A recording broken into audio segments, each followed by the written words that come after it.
Je tiens à remercier le président, Donald Trump, de m'avoir nommé. C'est un honneur extraordinaire et un privilège de servir dans ce rôle. Être ici, pour superviser, franchement, le meilleur, le plus efficace, le plus talentueux, le plus expérimenté des corps diplomatiques de l'histoire du monde, qui se trouve dans ce bâtiment. Je suis nouveau dans ce département. Aujourd'hui est littéralement mon premier jour de travail. Mais je ne suis pas un étranger à ce domaine. J'ai interagi avec beaucoup d'entre vous, tant lors de mes voyages à l'étranger que dans nos fonctions quotidiennes. Mon travail est désormais différent, et notre mission le sera aussi dans certains aspects. Dans notre République, les électeurs décident du cours de notre nation, tant sur le plan intérieur qu'international, et ils ont élu Donald J. Trump comme président avec une mission très claire en matière de politique étrangère.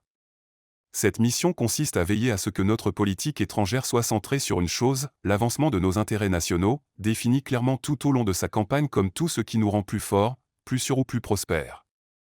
Et ce sera notre mission. Je veux également que cette agence soit, et je ne dis pas qu'elle ne l'est pas maintenant, mais qu'elle soit à la place qui lui revient.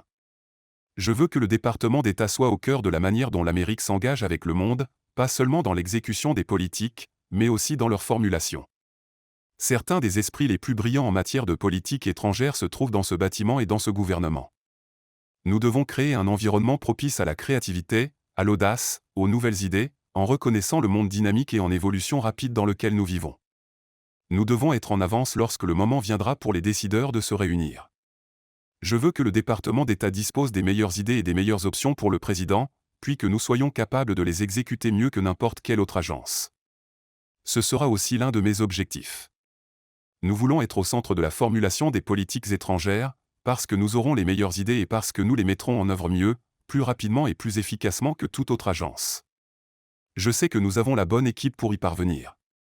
Il n'y a pas d'autre agence au monde ni dans notre gouvernement que je préférerais diriger, à cause des talents réunis ici et partout dans le monde. Ce sera notre mission, et j'espère que nous pourrons l'accomplir ensemble. Il y aura des changements, mais ils ne seront ni destructeurs ni punitifs. Les changements seront nécessaires pour que nous soyons une agence du XXIe siècle, capable de se déplacer à la vitesse de la pertinence, un cliché utilisé par beaucoup. Nous devons avancer plus vite que jamais, car le monde change plus vite que jamais. Nous devons aussi anticiper, regarder au-delà des coins visibles, pour réfléchir à où nous serons dans 5, 7, 10 ou 15 ans.